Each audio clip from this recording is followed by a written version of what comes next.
വഖഫ് സമർപ്പണത്തിന് ഒരാൾ ചുരുങ്ങിയത് 5 വർഷം ഇസ്ലാം മതം ആചരിക്കണമെന്ന് വഖഫ് നിയമ ഭേദഗതിയിൽ വ്യവസ്ഥ ചെയ്തിരുന്നു.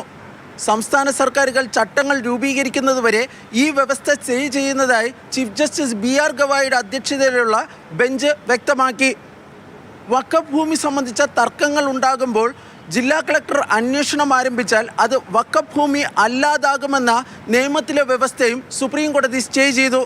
ഒരു എക്സിക്യൂട്ടീവ് ഉദ്യോഗസ്ഥന് പൗരന്മാരുടെ വ്യക്തിപരമായ അവകാശങ്ങൾ സംബന്ധിച്ച് തീർപ്പ് കൽപ്പിക്കുന്നതിന് അനുമതി നൽകാനാകില്ല എന്ന് സുപ്രീം കോടതി വ്യക്തമാക്കി. ഇത് അധികാര വിഭജനത്തിൻ്റെ ലംഘനമാണെന്നും സുപ്രീം കോടതി ചൂണ്ടിക്കാട്ടി. കേന്ദ്ര വഖഫ് കൗൺസിലിലെ 4ലധികം അംഗങ്ങൾ അമുസ്ലിങ്ങളാകരുതെന്ന് സുപ്രീം കോടതി നിർദ്ദേശിച്ചു. സംസ്ഥാന വഖഫ് ബോർഡുകളിലെ 3ലധികം അംഗങ്ങൾ അമുസ്ലിങ്ങളാകരുത്. വഖഫ് ബോർഡിലെ എക്സ് ഒഫീഷ്യോ അംഗം മുസ്ലിം ആയിരിക്കണമെന്നും സുപ്രീം കോടതി നിർദ്ദേശിച്ചു.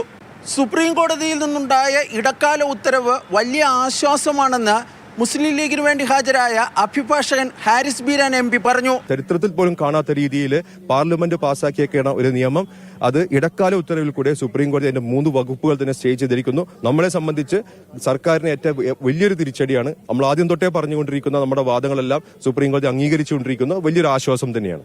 വഖഫ് നിയമ ഭേദഗതിയിലെ സുപ്രധാനമായ ചില വ്യവസ്ഥകൾ സുപ്രീം കോടതി സ്റ്റേ ചെയ്തുവെങ്കിലും നിയമ ഭേദഗതി പൂർണ്ണമായും സ്റ്റേ ചെയ്യാത്തത് ആശ്വാസകരമാണെന്നാണ് കേന്ദ്ര സർക്കാരിൻ്റെ വിലയിരുത്തൽ.